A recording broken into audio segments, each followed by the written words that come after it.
Welcome to the Pull Up a Chair show. I'm Dr. Christy Wick. And I'm Dr. Jake Grenacher. And we are here to let you in on our in-depth conversations on chiropractic practice, personal development, leadership, and business excellence. If you are needing inspiration, motivation, clarity, or permission in any of these areas of your life, we're glad you're here. Pull up a chair. What is up, everybody? Welcome back to Pull Up a Chair. We are so excited to chat today because we have some real life stories for you today. We do a little, obviously, debrief before we hit record. And honestly, one of the most important things that we want to share with you after both of us being in practice this long is just the reality that, practice and life is never a straight uphill trajectory. And obviously all of you have seen those drawings, right, about entrepreneur life, that they're everywhere. But I think oftentimes, people are scared to share the reality of what those ups and downs actually are and how they navigate them and how they, move forward with more resilience and with better strategy for the next time. And so that's kind of what Jake and I want to share with you for today. Yep. And I think it's neat. And people always want to talk about that journey, like once they're on the upslope, right? So they always want to talk about the journey when it's like those crazy lines and the ups and downs are in the background and look at me now because I'm past it. But very rarely do you hear people talk about it like as it's happening or real life as it's going through it. And really, it's just kind of like, I think that's dangerous because it makes people feel like, I can't talk about anything until I'm all the way through it. So I think it's a real good time to just be like, this is what happens in practice. This is what happens in life. You need to pivot. And I think a real good place to start with that, Christy, is just that idea of, I think early on in practice, so you've been starting, you kind of see this, like, you see it more that way. It's like, oh, it's growing and you do these things. It's just, it feels like you're kind of going up the top side of the roller coaster, right? You just ching, ching, ching, ching. But as you start to be in practice longer and as you start adding on things that maybe don't serve you or didn't work, you start to see the skids of like what's happening. And I think we've seen our fair share of those, both of us, not just one of these, a bunch. So, what have you learned as you've gone through those things? Yeah. So, just to be fully transparent, the last few years in practice have certainly had, ups and downs with, staffing changes and pricing changes and, lots of life things happening for me that were super heavy and really hard to navigate. So that, of course, always takes your focus away from growing a business. And I think one of the biggest things over time that I have learned is increasing my patience every single year. ENCE, not patience like patient visits, but my patience with life. And I think most of you, if you're listening and you're wired as an entrepreneur and you feel like you kind of have that genetic makeup already, patience is oftentimes not something that goes along with that genetic makeup. Most of us, if we're really phenomenal entrepreneurs, we are, now more, better, faster, let's go yesterday. And I think one of the biggest things that I have learned is timing is oftentimes not actually fully in our control. And there's so many times over the last, I'm going to say 3 years, especially, that God just had a better plan for me, but not in the timeline that I would have loved it to be. And I think that understanding, that, buildup of resilience is something that I have been actively learning and probably will still actively continue to strengthen that muscle, if you will, for many years to come. But I think so many of us get caught up in a timeline and we get caught up in feeling like we are the be all end all of pushing something to the finish line. And therefore, then things never really go how they should or could, because you end up kind of like choking the life force out of what could happen for your life. So really, it's just, learning to have patience, obviously, learning to have faith and, also being very open.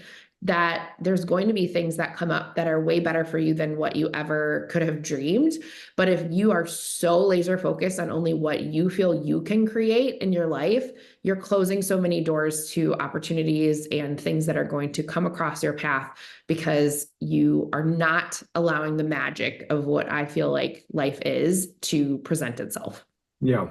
And I think the other thing too is just to, like I said, pull back the curtain and look at it, a lot is that I think Christy and I for a long time were, growth for growth's sake, you know what I mean? And it was about the, more patience with an IENT, it was all about that, right?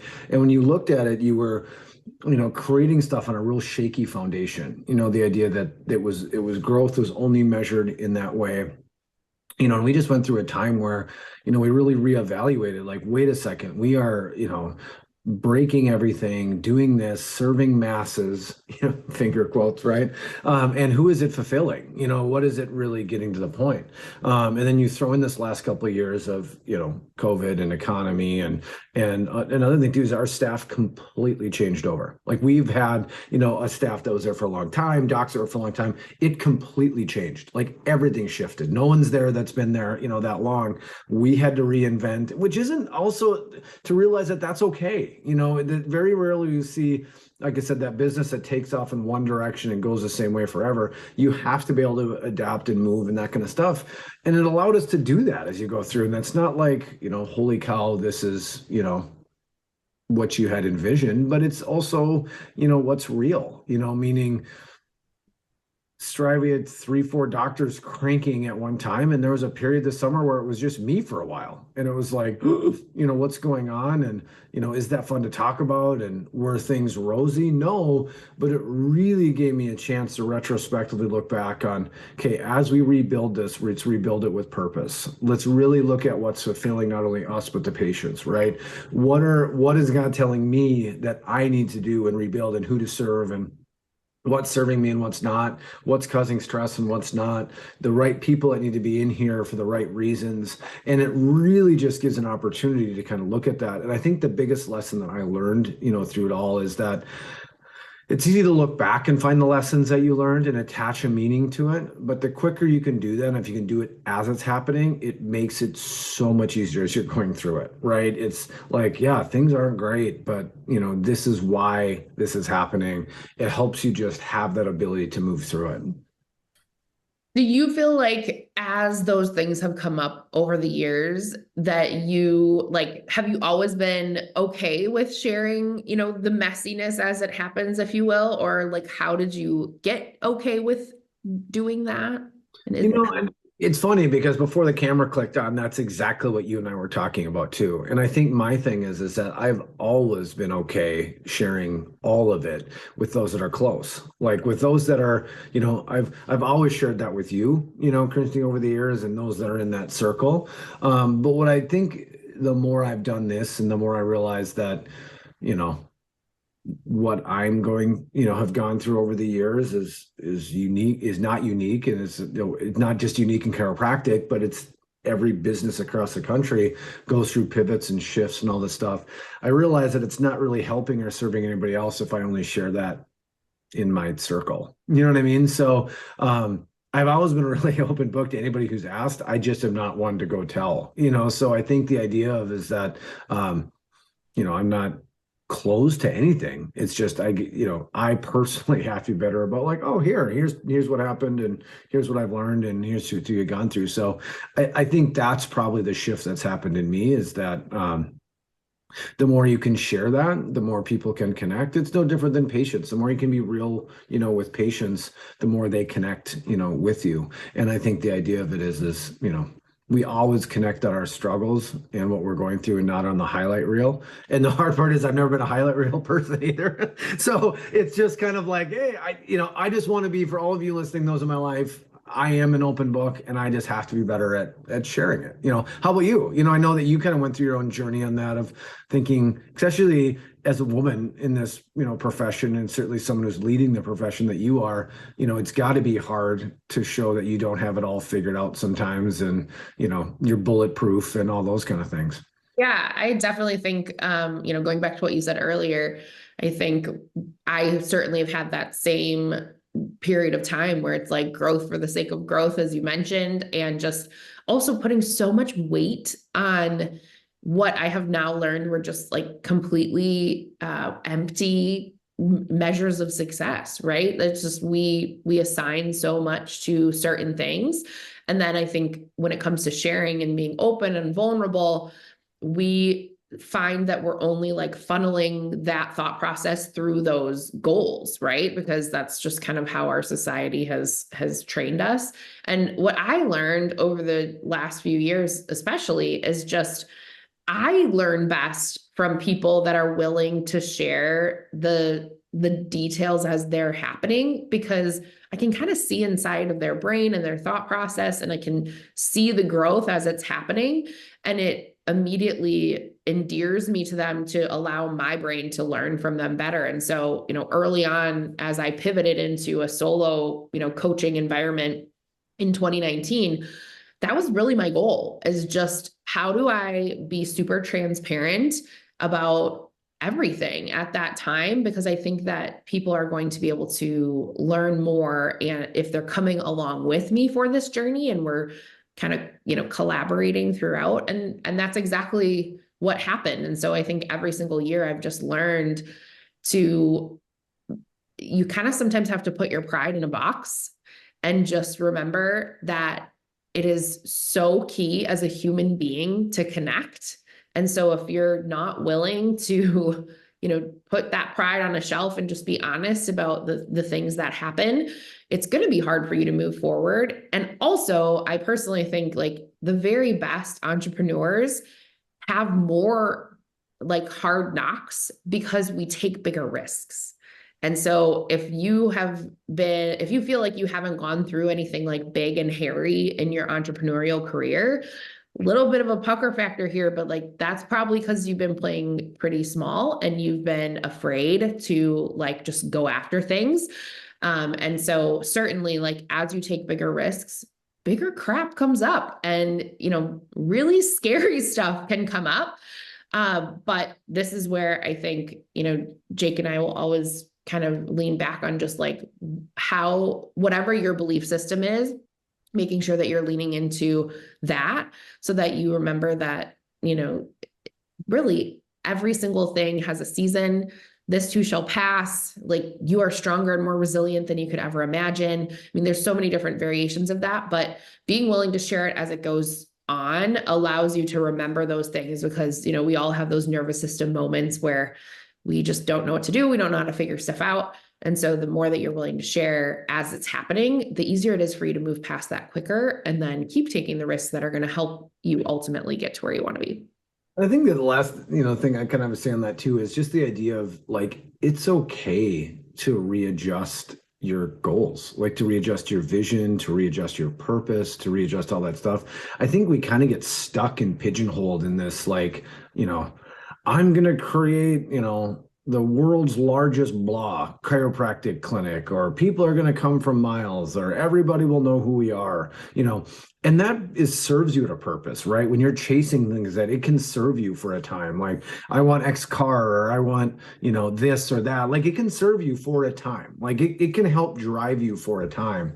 But if you are trying to hold on to that too long, it pretty quickly feels empty. Right. So the idea of it is that you may be listening and you're like, you were chasing this biggest practice of all time, or a number, or a whatever.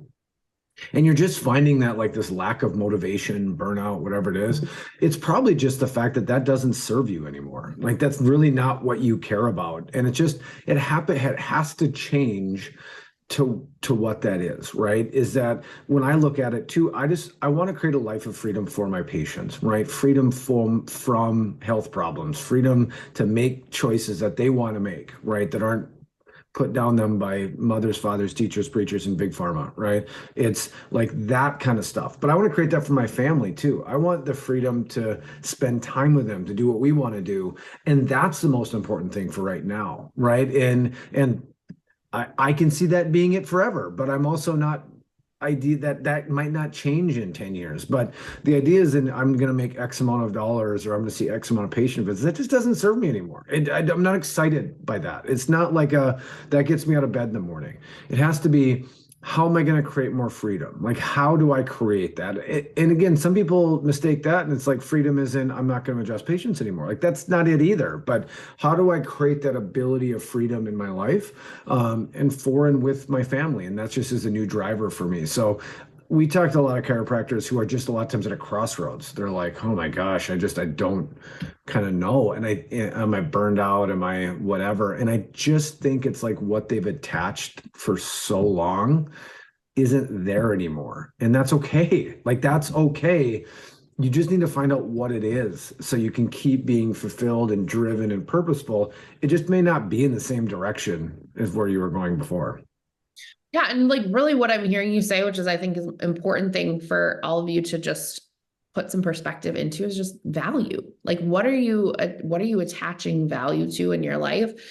And if you're an achiever, you're probably never going to fully, eliminate the thought process of growing your practice to a certain size. Will always have some sort of value. It's just, I think for both of us, that value has like continuously like fallen down the list, because we realize like our impact in our community is not directly tied to very specific metrics like we have kind of bought in the past. And ultimately both of us are just present time consciousness junkies, right? Like we want to make sure that we are physically and mentally present. This is something that you have talked to me about so much and have helped me so much with, is just like, always being there physically, but sometimes not being there mentally, still not present time consciousness, right? With our kids, and still not where we need to be. And really, I think as a mom, like that has been over the last, as my kids are getting older, I have really learned what is going to be there tomorrow when it comes to like work and assigning value to that, versus what might change tomorrow, which is like my kids are actively different human beings every single month, every single year. And I don't want to miss the opportunity to be mentally there with them at every possible chance I have, because that is not going to, I'm never going to get that exact time back again. But I never want to feel like I am racing a clock to make money, if you will, right? Like, but I absolutely want to know and, feel in my cells that I am racing a clock with my kids. And so I want to make decisions to ensure that like my value first and foremost is, as a mom and as a spouse. And so how do I make sure that that is running my choices and my decisions in my life, so that I can really lay my head down on the pillow at night and feel like I didn't miss anything. Mm-hmm. And the other thing too that's interesting is, because I've always kind of looked at this, is sometimes it's like vision and purpose was almost too small before. And I don't mean too small as in like, oh, I need to see more people, but it was so singular focused. It was like, my practice needs to be at that point. And really, like, I think what we've kind of talked about is that what means anything, and, that kind of thing. It just has to be bigger than that, because I just, I was griping to Brittany with my frustration yesterday, kind of coming to a boiling point, and it was just like hockey started again in our house, which means like every night of the week, someone has it. We're running a direction. I'm helping coach my daughter's team, which is now pretty competitive in travel, and my youngest one I still help with. And it was just like this, like I don't want to deal with 48-year-olds that aren't mine, that don't have manners, like at times. Like, it's just mentally exhausting, right? But last night was one of those moments to where there's a 12-year-old kid who doesn't have a strong or at all father figure in his life, who is having a really tough time with something. And, another coach wasn't, kind of didn't know how to handle it. So I was able to pull the kid aside, sat down on the bleachers, talked through a bunch of stuff, probably poured into him in his life that nobody's poured into him before. And it was one of those moments to where it's like, Jake, get over yourself. Like, like, you talk about impact, you talk about all this kind of stuff. It may not have no impact on this kid's life. At the end of the season, it may not be an impact in his life, but I know I'll be there. And I know that he's going to get something that he probably wouldn't have gotten before. And really kind of shook up this idea of like, oh, it's like a have to moment to like a get to moment. And I think the more we have an opportunity to change that, like the better. But at the same time, if my business wasn't set up well, if we didn't have things figured out right, and if I didn't have priorities set right, I wouldn't have the time, the bandwidth, and the presence to be able to be there. So I don't know if that makes sense in any way roundabout way, but this idea of we have to expand what matters, a little bit. And I think the true fulfillment will come from that. Mhm. Yeah. I mean, what I just heard you say is just, don't run so fast in life, everybody, to miss those moments. And it takes a lot of mental, just you have to be willing to look for those moments, right? Like, I feel like other people would maybe just gloss over having that conversation, but those are the things that really can fulfill you and can create the legacy that you are looking to create if you're willing to highlight them as they should be. So I love that. That's a perfect example of who you are for sure. Good stuff. I'm ready for like ADHD moment number one. I don't know when you're listening to or watching this, but it is early November 2024, and we are completely Christmased out. It looks like a Hallmark movie in here. So we have Christmas mugs out already. Oh my gosh, I literally want to make you like pick up your phone and go downstairs and show me. I'm gonna walk with the tripod. Look at my life, everybody. Yeah.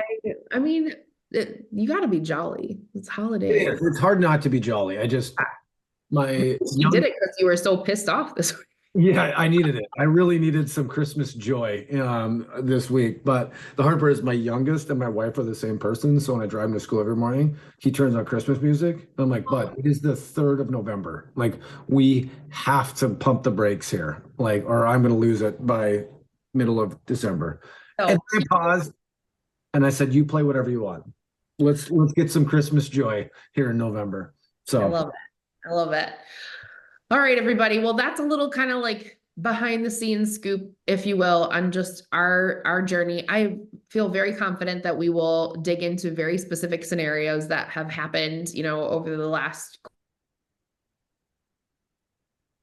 that you want, more of these like pull back the curtain moments as far as like, something specific with patient demographics or how things have evolved in our business, how things have evolved with our teams, like, send us a message on Instagram. Like, we're more than happy to share very specific scenarios and how we've navigated them, because as we have already mentioned, like, that's really like one of the biggest ways that we learn. And so hopefully that you can borrow some of, those problem solving, but also staying resilient and staying really connected to who you are, what you value as you move forward through those challenges. Yeah, and couldn't echo that anymore. Like, literally, this whole thing is called Pull Up a Chair because we're just hitting record on conversations we're having already, right? So we're having all of these conversations. If there's really something speaking to you, like if this is what you want to hear more of, let us know. And we'll turn the camera on more of these conversations. And if it is, I don't know more about hiring or like, closing reports or, marketing events or screenings, like whatever it is, like you want to know about, let us know, mention it. And we're having all those conversations. We can hit record at any time. So just let us know. This is what it's all meant to be, is that we're not coming to you as, this is the way you have to do it. It's us figuring it out together, and you're more than welcome to pull up a chair and join us. So let us know what that speaks to you, and we will happily do more of it. All right, everybody. We'll see you next time. Bye. Thanks for tuning in to the Pull Up a Chair show. Whether you're watching on YouTube or listening to the show on your favorite platform, make sure you hit subscribe so you never miss an episode. If you found value in today's episode, please share it with a colleague. We would be honored. To connect with us, you can find us on IG at The Pursuit Kairos, or you can email us at connect@thepursuitkairos.com.